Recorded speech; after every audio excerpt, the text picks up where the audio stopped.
a los que acumulen más de 3 faltas, se les tendrá que retirar de la asesoría porque es lo que pide la universidad. Porque, o sea, más adelante de ustedes hay una lista bastante grande de personas que quieren entrar, obviamente. Entonces, como que les voy avisando para que tengan en cuenta y puedan hacer el pretest y el post-test, porque ambos son importantes. Es decir, yo me guío su asistencia por el pretest y el post-test. Así que por eso es que esto, les pido por favor que rellenen ambos, tanto el pre como el post. ¿Ok? Ahora vamos a empezar con embriología semana 5. ¿Ok? Esta semana, ¿qué es lo que vamos a ver?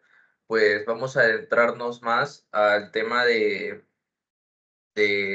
ovogénesis, espermatogénesis, y ya nos vamos ya acá sea el inicio, a cómo el blastocisto va a entrar a penetrar al endometrio, que vendría a ser el tejido, y ahí se va a dar la fecundación, no, bueno, ya se dio la fecundación y ahí se va a dar la implantación.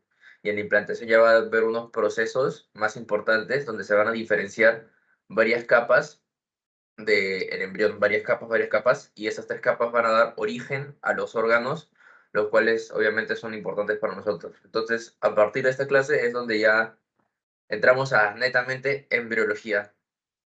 Ok, ahora, empezando la clase, primero les puse una diapositiva de modo de recuerdo, porque si nos damos cuenta, mitosis y meiosis ya lo hemos visto creo que hace 2 clases pasadas, donde les había explicado tanto mitosis como meiosis, o sea, qué significaba cada cual. La mitosis era de las células somáticas, es decir, se generaba 2 células genéticamente igual, y la meiosis era diferente, porque la meiosis se daban 2 células hijas pero no eran genéticamente igual, es decir, la información era combinada, había intercambio genético. En eso habíamos aclarado bien y les hice bastante hincapié en las clases pasadas, porque yo les había mencionado que esto era importante, no solo para esa clase, sino para más adelante. Y ese momento ha llegado, porque ahora vamos a ver tanto la meiosis como un poco de mitosis, porque ahí se va a dar la ovogénesis y la espermogénesis, bueno, o espermatogénesis. Ahora, acá le he puesto esta diapositiva como introducción porque acá va a haber unas pequeñas diferencias, tanto en la ovogénesis como en la espermatogénesis, ¿ok? Bueno, lo primero que va a pasar en el lado de la ovogénesis, va a haber un ovocito primario que va a tener 46 cromosomas de estructura doble. Luego se va a dar la primera división. Esta primera división nos va a dar un ovocito secundario, pero acá vemos algo más. Y, o sea, no es del mismo tamaño ni siquiera. Entonces, ¿qué sería esto? Esto sería un cuerpo polar, ¿ok? Un cuerpo polar que creo que no tiene tanta importancia porque finalmente se van a degradar. Sin embargo, nos da un cuerpo polar. Es decir, la primera división nos va a dar un ovocito secundario y un cuerpo polar. Y luego, la segunda división, esta ya va a ser la más importante porque acá nos va a dar un ovocito maduro, 23 cromosomas simples y 3 cuerpos polares. Estos cuerpos polares no le toman mucha importancia, capaz lo pueden tomar de importancia porque les van a preguntar el resultado en sí, y ahí sí van a tener que poner un ovocito maduro y 3 cuerpos polares. Sin embargo, lo que van a hacer estos cuerpos polares es finalmente se van a degradar. Así que en realidad lo que importa bastante es el ovocito secundario, porque eso va a ser lo que va a ser de gran, o sea, sin eso no se puede dar la fecundación. ¿Ok? Entonces, ya tenemos claro lo que vendría a ser logogénesis. Esto lo voy a explicar más a fondo más adelante, solo que esto es como que los resultados para que lo tengan en mente y cuando pasemos de diapositiva ya sepan qué resultado hay y ahí voy a explicar cómo se hace el proceso. En el tema de la espermatogénesis, va a haber un espermatocito primario y obviamente van a contener 46 cromosomas de estructura doble. En el tema de la estructura y de los cromosomas, no va a haber tanta variación de un proceso con el otro, ¿ok? Entonces, luego de esto se va a dar una primera división. Esto nos va a dar 12 espermatocitos secundarios, ¿ok? Estos están aquí, o sea, en esta imagen no se pone, pero estos están unidos, o sea, están unidos ambos espermatocitos secundarios por citoplasma, ¿ok? Están unidos. Acá no lo ponen, pero yo se los digo porque así es, ¿ok? Entonces, luego de esto, de estos espermatocitos secundarios, van a dar 4 espermátidas, ¿ok? Acá vemos que todo lo que nos está dando a raíz del espermatocito primario, es decir, división tras división, va a ser importante, a diferencia de la ovogénesis que nos da los cuerpos polares que al final se terminan degradando, ¿ok? Entonces, tras la segunda división de maduración nos va a dar la espermátide, que eso, de ahí va a tener otro proceso más, o sea, aparte de espermátide, va a haber otro proceso, el cual lo voy a explicar más adelante, pero quédense por ahora con esto. ¿Ok? El tema de la ovogénesis y de la espermatogénesis es bien preguntado porque es muy extenso y la ovogénesis es más difícil que la espermatogénesis, porque la ovogénesis tiene que ver con incluso histología, ¿ok? En su semana 12, creo, u 11, van a ver netamente histología de estos folículos que les voy a decir ahorita, que si se lo aprenden bien para su clase 12, es decir, todavía a final de ciclo, ya lo van a tener más tratado, por así decirlo. O sea, van a saber qué pasa, por qué y por qué pasa esto, ¿ok? Entonces, en el tema de la ovogénesis, aquí dice, la ovogénesis es el proceso por el cual las ovogonias se diferencian de ovocitos maduros. Eso ya lo habíamos visto, porque los ovocitos maduros vendrían a ser estos, y las ovogonias vendrían a ser lo que está por acá, ¿ok? Entonces, esto se va a dar en la profase 1, que es muy larga, por lo cual los cromosomas homólogos se recombinan e intercambian material genético por división meiótica. Ahora, acá yo les había dicho el tema de mitosis y meiosis, ¿ok? Y acá estamos viendo meiótica. Ese es un proceso totalmente diferente, no tiene que ver con meiosis ni meiosis, ¿ok? Perdón, de mitosis con meiosis, ¿ok? La división meiótica es un proceso diferente, el cual los voy a explicar a continuación, ¿ok? Este proceso, ¿cuál va a ser, por así decirlo, su precursor? O sea, el que va a dar inicio a esto va a ser la célula germinal primordial, ¿ok? Estas van a aparecer en la pared del saco vitelino a los 20 días de la fecundación. El saco vitelino, ¿qué es? Es como una pequeña bolsita que sale en el embrión, ¿ok? Apréndanselo así porque esto es el tema del saco vitelino y partes del embrión, son temas que vamos a ver más adelante. Pero apréndanse como que el saco vitelino es como una bolsita en la parte de la barriga donde sale una bolsita, ¿ok? Entonces, estas células germinales primitivas van a estar ahí aproximadamente 20 días después de la fecundación, es decir, cerquita nomás, no se habrá desarrollado tanto el embrión.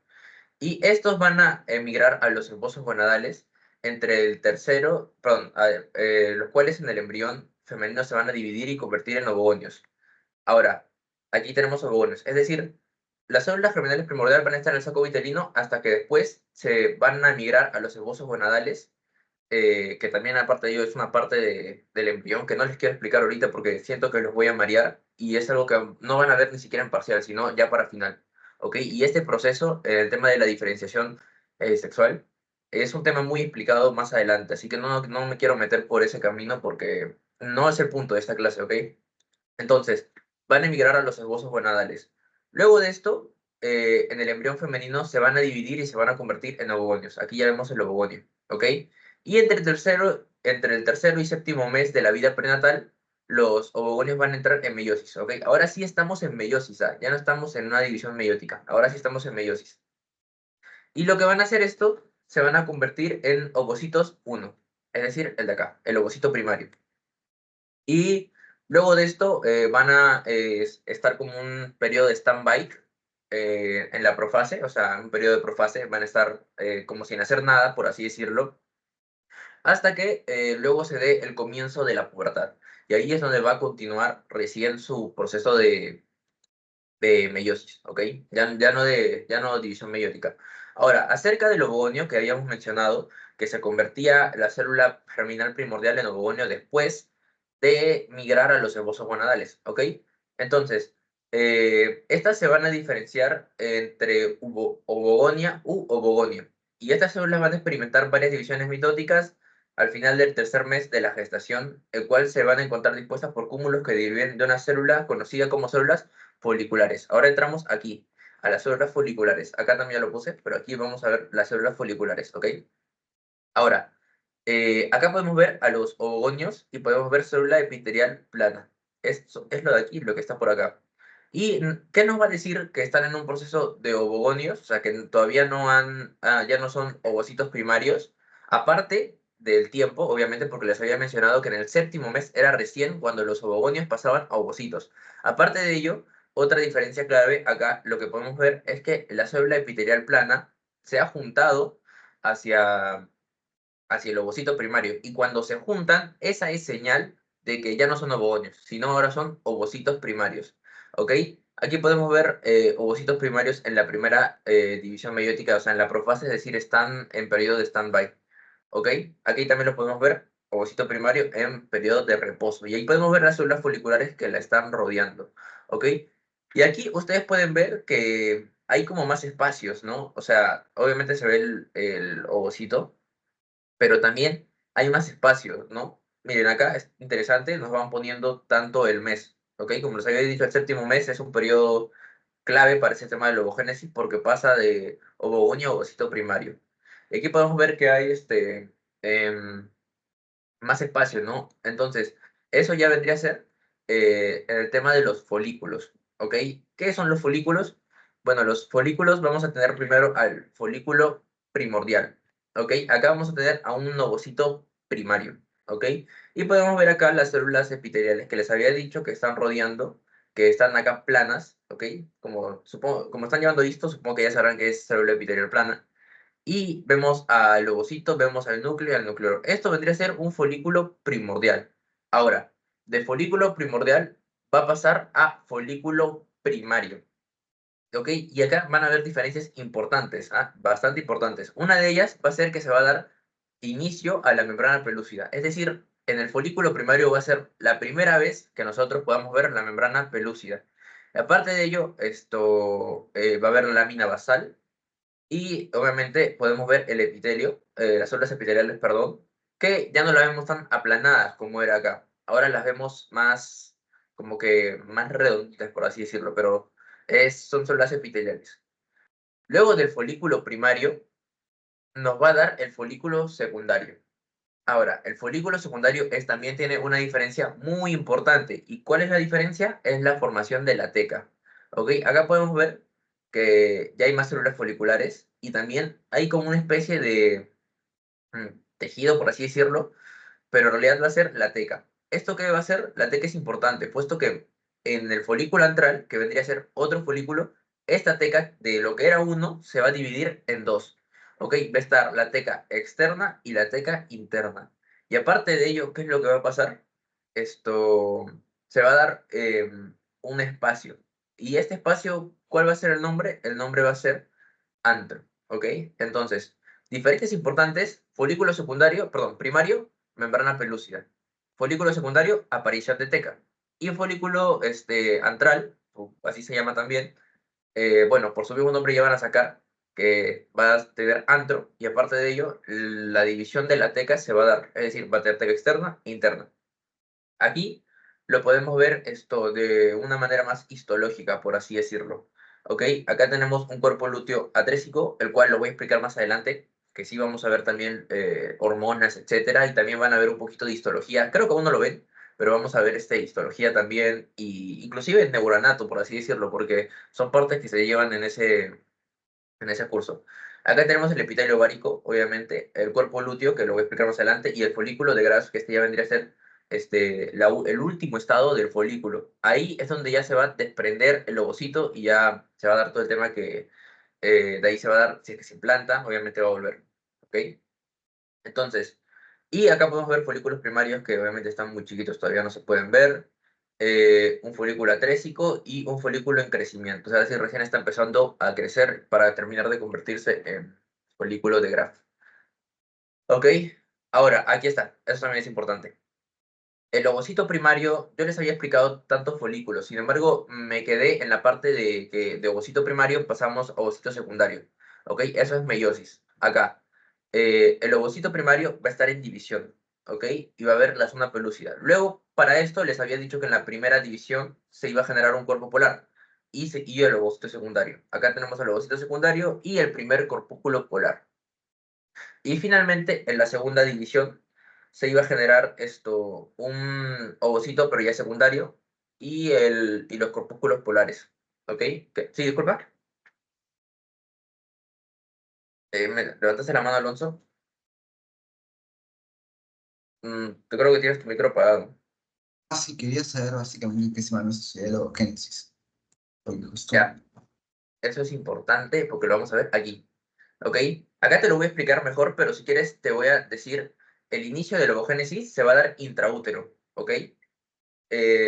La meiosis 1 también se va a dar intraútero, pero yo había dicho que en el tema de ovocito 1 a ovocito 2 iba a haber como un stand-by, ¿ok? Entonces, eso se va a dar recién, va a haber un stand-by hasta que haya fecundación. Cuando hay una fecundación es cuando se va a dar la meiosis 2, ¿ok? Entonces, ¿cuándo inicia? Intrauterino, ¿ok? O sea, cuando en la formación recién, ¿ok?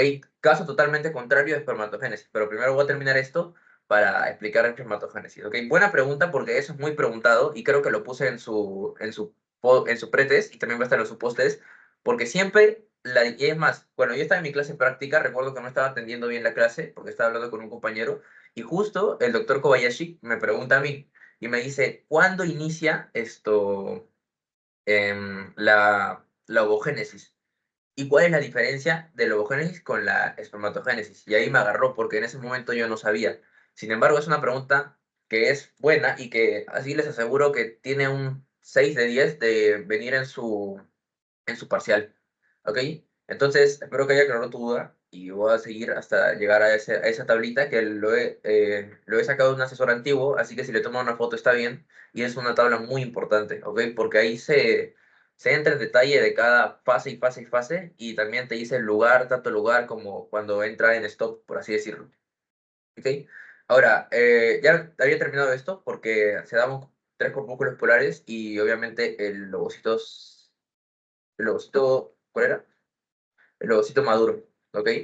Ya, ahora, si ya quedó claro de ovogénesis y lo han entendido bien, en el tema de espermatogénesis va a estar mucho más fácil porque acá, número uno, no hay folículos, pero lo que sí hay es una transformación. Esa transformación es importante porque entran enzimas y se mueven ciertas organelas de un lado a otro, ¿ok? Entonces, la espermatogénesis se va a iniciar por la espermatogonia, ¿ok? Esta nos va a dar un espermatocito primario, la cual nos va a dar dos espermatocitos secundarios y cuatro espermátides, y finalmente espermatozoides. El punto que yo les había dicho, donde había comentado que se iban a dar una transformación, se va a llamar diferenciación, y es de cómo las espermátidas van a pasar a ser espermatozoides. Como ustedes pueden ver, en el tema de formación ni siquiera se parecen, ¿ok? Son bastante diferentes. Y ese proceso es bastante, no es complejo, pero sí es bien explicado y también se explica bastante en su clase. Entonces presten atención en ese punto. ¿Ok? La meiosis 1, ¿cuándo va a iniciar? Va a iniciar en la pubertad. Y es la primera diferencia con la ovogénesis, porque la ovogénesis les había mencionado y hicimos hincapié por la pregunta de su compañero que se daba intrauterina. ¿Ok? Ahora, acá no. Aquí se va a dar en la pubertad. ¿Ok? Habiendo explicado este tema de que simplemente, la verdad, se lo digo claro, son números. ¿Ok? Lo que mayormente toman son números. ¿A qué me refiero con números? Te van a decir, del espermatocito primario, ¿cuántos espermatocitos secundarios salen? Simplemente tienes que poner 2, ¿ok? Y porque el tema de primario y secundario te lo puedes aprender fácil porque es como de menos a más, ¿ok? Así que el producto final, ¿qué van a ser? 4 espermatozoides, ¿ok? De esto, no lo veo tan complicado porque se lo aprendan, porque simplemente son números, como vuelvo a reiterar. Ok, esto es lo que quiero que se aprendan, la diferenciación. ¿Cómo va a ser de un espermátide a un espermatozoide? Ok, ahora, cada espermátide tiene su ADN haploide. Les había mencionado que haploide era, no eran, nosotros normalmente decimos 46 cromosomas porque son obviamente dos pares. Acá haploide significa que tiene uno. Ok, entonces van a ser 22 cromosomas autosómicos, que no son los sexuales, que eso ya habíamos visto previamente y también les había explicado, y van a tener un cromosoma sexual bien X o Y, puede ser cualquiera de los dos, ¿ok? No necesariamente tiene que ser Y por venir del hombre, sino puede ser cualquiera de los dos. Y acá, y aquí, justo aquí, es cuando podemos también, si nos queremos explayar, podemos entrar tanto a defectos y a síndromes. Por ejemplo, ¿qué es lo que pasaría si el espermatozoide que justo va a penetrar y a dar la fecundación tiene el cromosoma Y defectuoso, pues cuando nazca el varón, porque si se está llevando un cromosoma Y y al final fecunda, obviamente va a ser varón, porque se va a combinar con el X que vendría a ser de la madre. Entonces, ¿ahí qué se va a dar? Se va a dar una enfermedad ligada al cromosoma Y, que lo habíamos visto en su clase pasada. Y esto sí o sí va a pasar. ¿Por qué? Porque como tiene el cromosoma Y, no hay otro cromosoma que como que baje ese defecto. A diferencia de que fuera un cromosoma X. Si fuera un cromosoma X, el otro cromosoma X de la madre, si es sano, puede disminuir ese efecto. Pero ya, no nos centremos en ese tema. Lo digo como curiosidad para que aprendan a relacionar todos los procesos, para que así en el examen capaz no les hagan una pregunta, puedan relacionarlo. Y fácilmente les va a salir la respuesta. ¿Ok? Ahora, este tema de la diferenciación va tener de 4 fases, ¿ok? La primera fase va a ser el Golgi, que vendría a ser el aparato de Golgi, el cual se va a formar en la vesícula acrosómica, ¿ok? Y y además de ello, los centriolos, que son los centriolos acá, van a migrar al polo posterior, ¿ok? Aquí está la vesícula acrosómica. Y ahora, el casquete, que vendría a ser lo de aquí, la vesícula acrosómica va a formar un capuchón sobre el núcleo que se condensa. ¿Ok? Acá podemos ver el núcleo, esto vendría a ser el casquete, y podemos ver acá la vesícula acrosómica. ¿Ok? Es esto amarillo que ven acá. ¿Ok? Luego de esto se va a producir un alargamiento de la vesícula acrosómica, la cual se va a formar en un flagelo, y los centriolos que habían ido al polo, les había mencionado que habían ido al polo, van a regresar al núcleo y van a formar la pieza de conexión. ¿Ok? Y finalmente, la maduración. Van a reducir tanto el citoplasma, como habíamos visto en la diapositiva pasada, les había mencionado que la estructura era muy diferente. Y eso vendría a ser por el citoplasma, porque de manera que se va a reducir, se van a independizar entre sí. ¿Qué es independizar? A ver, yo les había mencionado aquí que estas cositas estaban unidas, ¿ok? Estaban unidas. Les había mencionado que acá no se veía, pero estaban unidas. Y yo les había mencionado que estaban unidas por citoplasma. Y aquí va a venir en las cuales y el por qué solo va a penetrar y va a fecundar un espermatozoide. ¿Por qué? Porque se van a reducir el citoplasma y ya no van a estar unidas entre sí, ¿ok? Y eso es lo que vendría a ser la fase del espermátide y espermiogénesis. ¿Esto es preguntado? Sí, es muy preguntado. ¿Por qué? Porque es un proceso complejo, como les acabo de mencionar. Acá, en la imagen de acá, ustedes pueden ver demasiadas partes que prácticamente si es más difícil que literalmente aprenderse inserciones, que inserciones es bastante difíciles de músculos, ¿ok? Porque son bastantes partes. Lo que tienen que aprenderse no son las partes, sino qué va a dar qué. Eso es importante. ¿Por qué? Porque acá se puede ver cómo Mira, si les pregunto cómo es el capuchón que, que va a estar en el espermatozoide, ustedes tienen que decir apolar. ¿Por qué? Porque la vesícula acrosómica, perdón, acrosómica. ¿Por qué? Porque la vesícula acrosómica la ha envuelto. O sea, la cabeza va a ser acrosómica. ¿Ok? Y bueno, eso es lo que es espermátide con espermiogénesis. Bueno, la fase de espermátide, que en realidad lo pueden llamar de ambos. Ojo, no es espermatogénesis, ¿ah? Es diferente cómo se llama esta fase. Esta fase se llama espermiogénesis, que no es espermatogénesis, porque espermatogénesis ya les había mencionado, que era lo de acá. ¿Sí? Bueno, ahora sí, llegamos a la tabla a la que quería llegar, porque esta tabla les recomiendo que tomen una foto, que le hagan un screenshot o lo que sea, porque esta tabla es lo mejor que he visto en mi vida. Yo esto no lo tenía cuando yo llevé embriología, ¿ok? Y es muy importante, ¿por qué? Porque te explica cada punto por cada punto. O sea, no lo explica, pero lo nombra. Yo ahorita lo voy a explicar, ¿ok? Número 1, espermatogénesis. ¿Dónde se da? El espermatogénesis, los varones testículos, y el ovogénesis se va a dar en los ovarios, en la corteza, precisamente en el endometrio, etc. ¿Ok? ¿Cuál va a ser el precursor, que yo hice un hincapié ahí, del precursor? ¿Cuál va a ser? El espermatogonio y ovogonio. Aquí hay una primera similitud, o sea, una parte igual. ¿Cuál es? El nombre. Si se dan cuenta, todo termina en ogonio, ¿ok? Tanto espermatogonio como ovogonio. Así se lo pueden acordar. ¿Cuántos cromosomas va a tener? 46 cromosomas, ¿ok? Ahora, ¿cuáles van a ser los intermedios?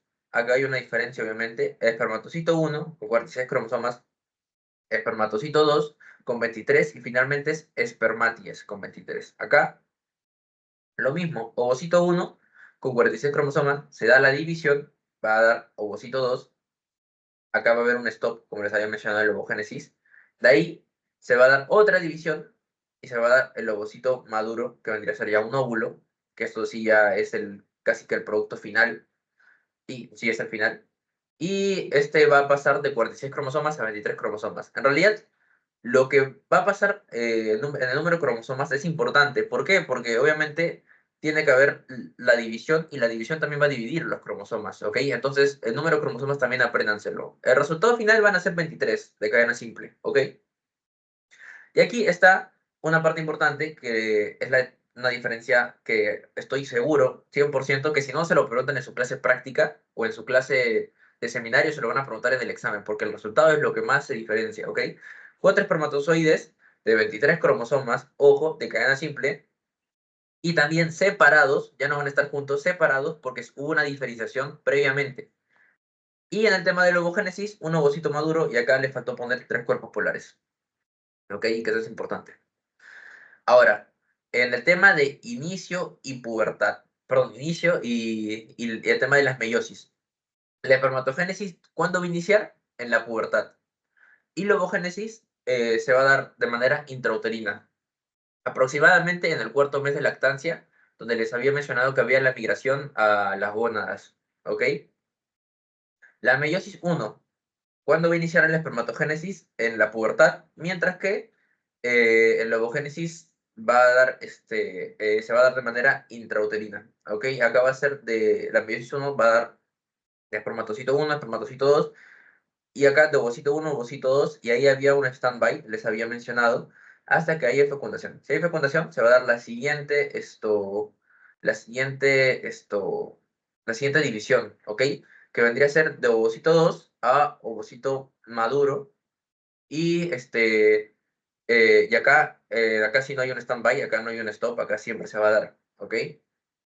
Y la producción en el tema de espermatogénesis va a ser continua, es decir, siempre se va a dar, siempre se va a dar espermatogénesis. Y acá hago otro hincapié para que aprendan a relacionar. ¿Qué es lo que pasa? O sea, como nosotros sabemos que va a ser continuo, es decir, siempre va a haber espermatogénesis, pero mientras más sea la edad, hay mayor probabilidad, mientras más sea la edad de la persona, es decir, va a haber mayor probabilidad de que la espermatogénesis ocurran errores en el tema de las divisiones. Y entonces, si hay errores en el tema de las divisiones, eso, si es que hay fecundación posteriormente, va a dar problemas en el embrión. Y esos problemas en el embrión van a generar síndromes.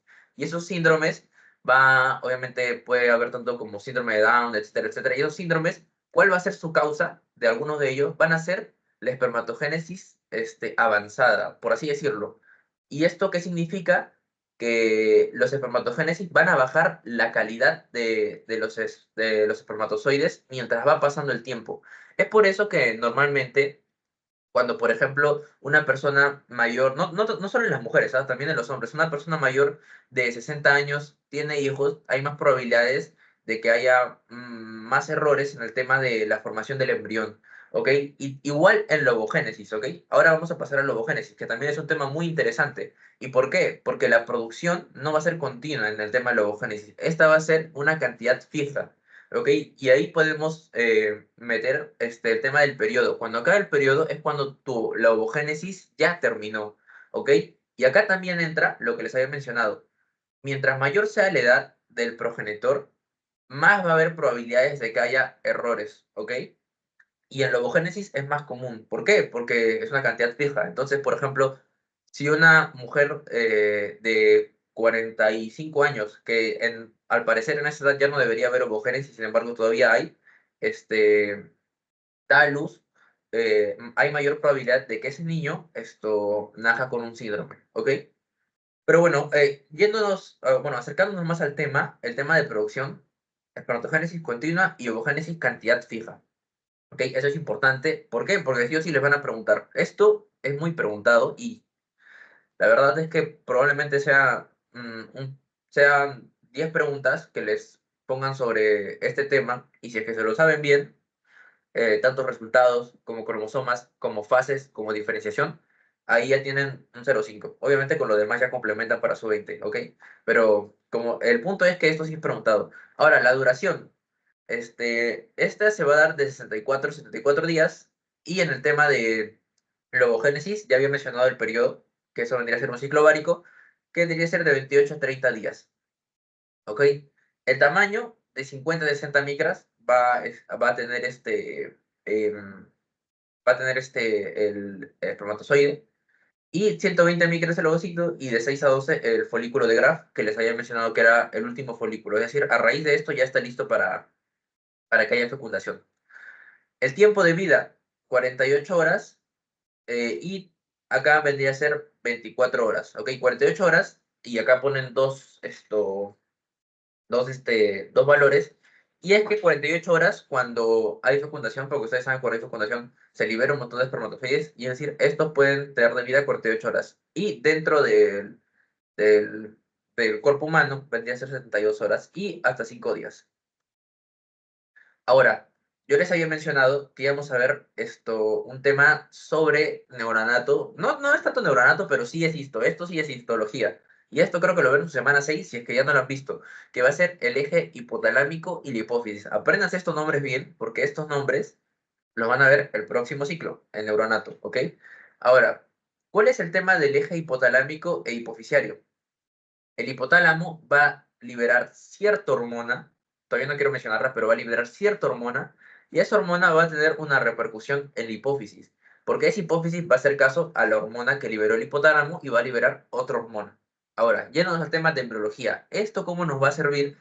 Bueno, el hipotálamo va a liberar la hormona liberadora de gonadotropinas.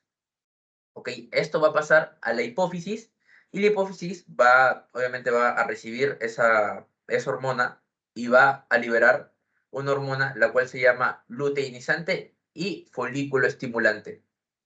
Ahora, este tema lo he trabajado bien, o sea, lo he relacionado bien, le he puesto bastante detalles para que se puedan aprender porque esto también lo van a ver en histo. Ustedes ya se van a dar cuenta que después de la semana 6 tanto en biología como anatomía como histología se van a juntar.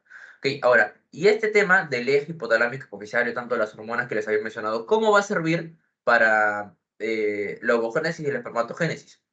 En el tema de la espermatogénesis, la hormona luteinizante van a actuar sobre las células de Leydig. Estas células de Leydig, ¿qué es lo que van a hacer? Van a producir testosterona, ¿ok?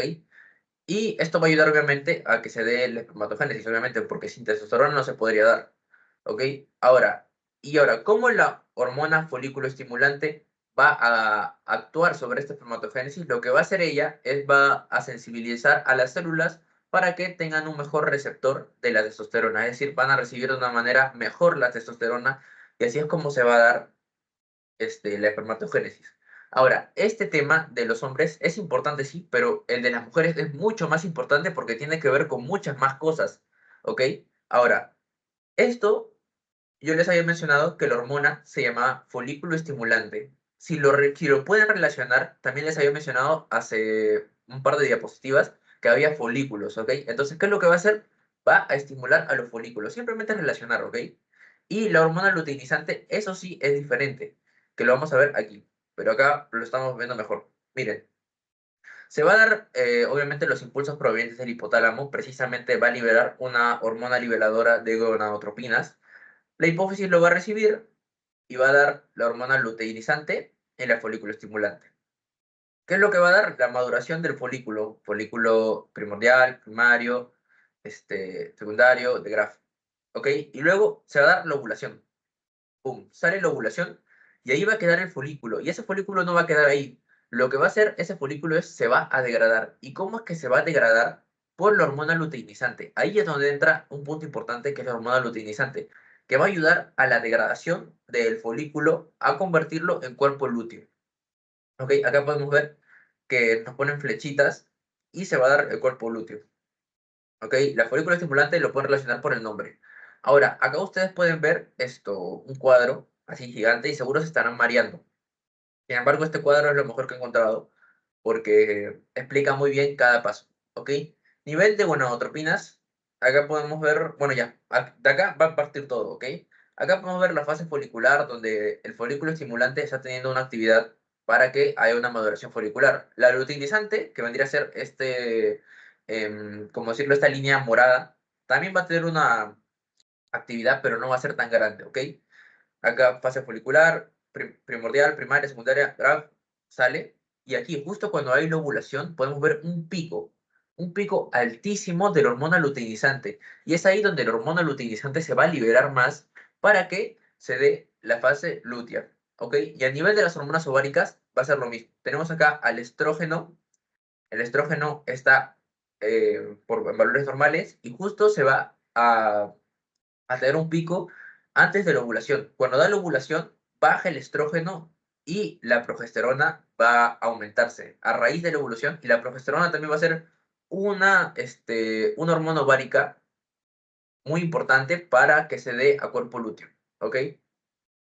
Aquí podemos ver esto en el tema del endometrio, ¿ok? Y aquí lo he puesto mejor, ¿ok?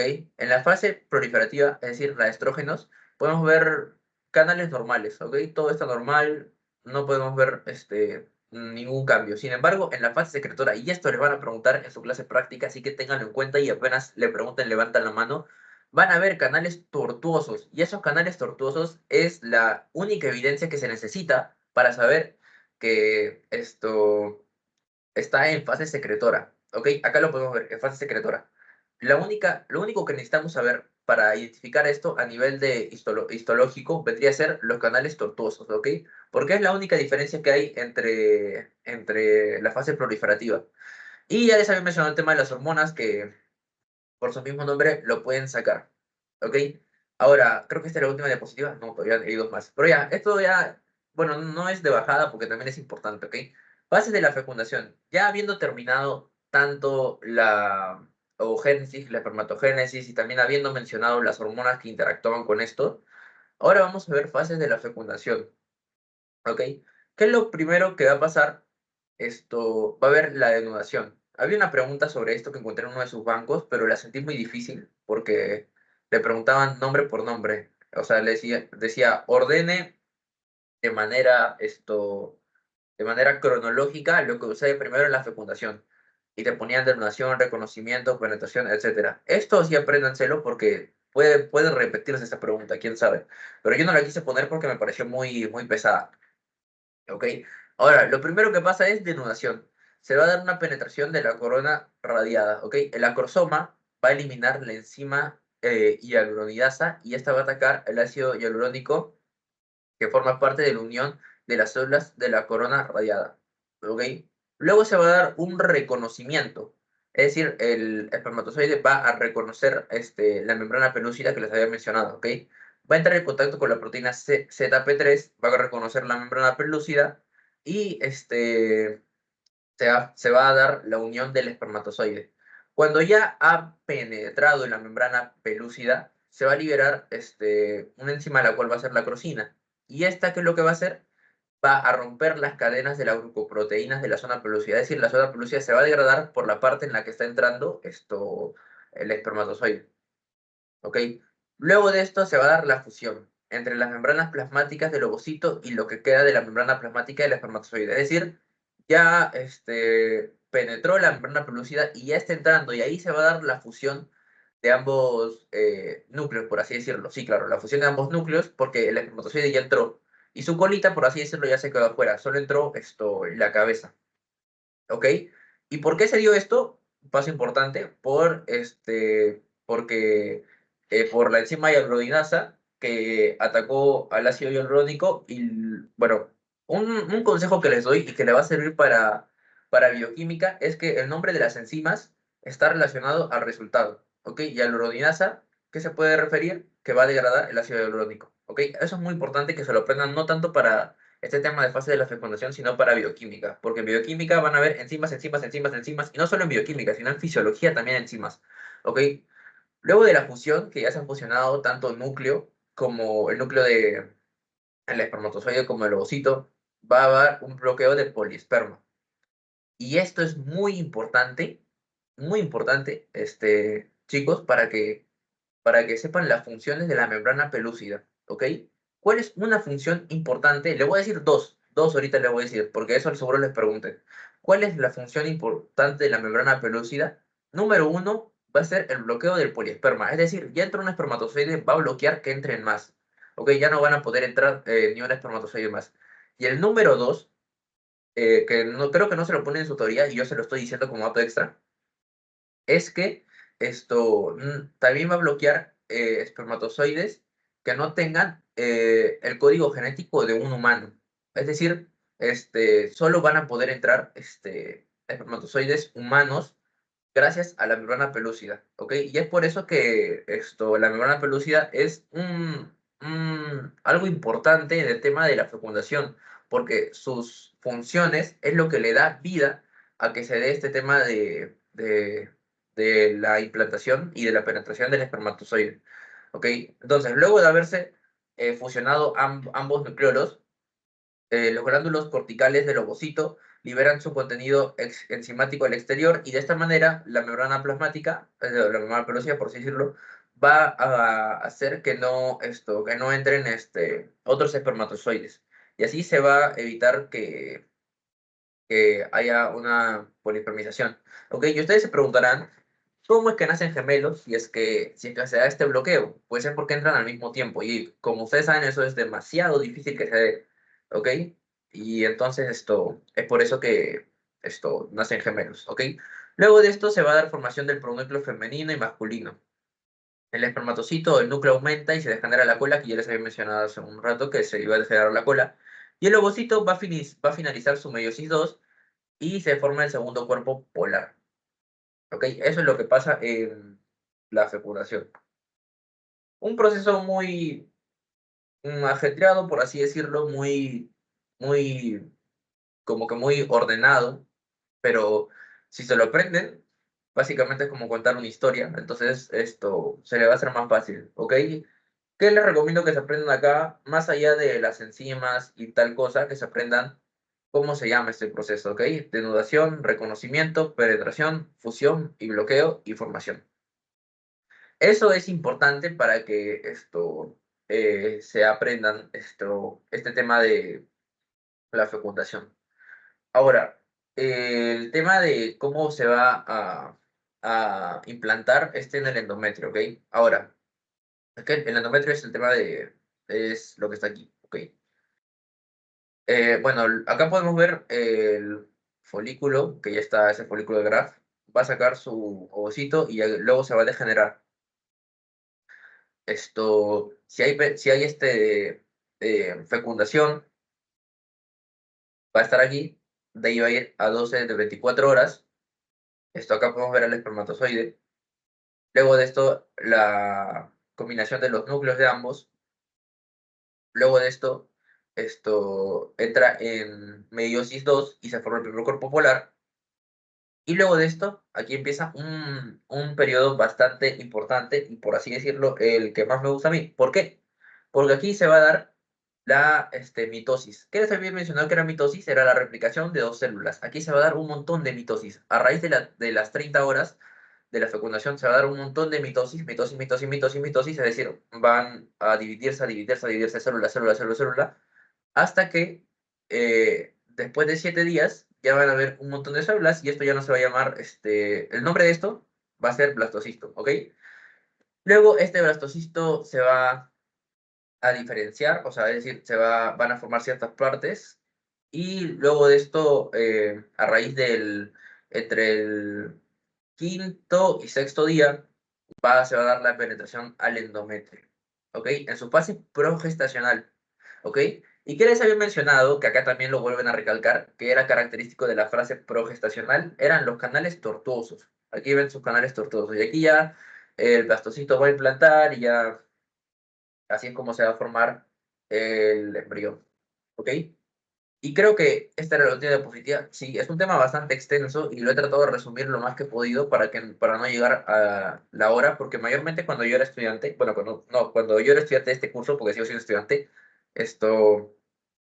no me gustaba ver apps de 2 horas o de 3 horas porque sentía que era demasiada carga para la mente, ¿ok? Entonces por eso me gusta resumirlo bastante para que aprendan más poniéndole obviamente lo importante, que eso sí no se puede resumir, pero trato centrarlo más en ese tema, ¿ok? Entonces, si no tienen ninguna pregunta, acá estaríamos terminando la clase. No se vayan antes porque tengo que pasarles el post-test. El post-test, ¿cómo estuvo? La verdad es que lo sentí sencillo, ¿ah? Así que traten de sacar una nota porque justo no puse preguntas tan pesadas para que saquen buena nota, ¿ok? En el tema de... Espera, ¿corto grabación? No, recién ya, ok.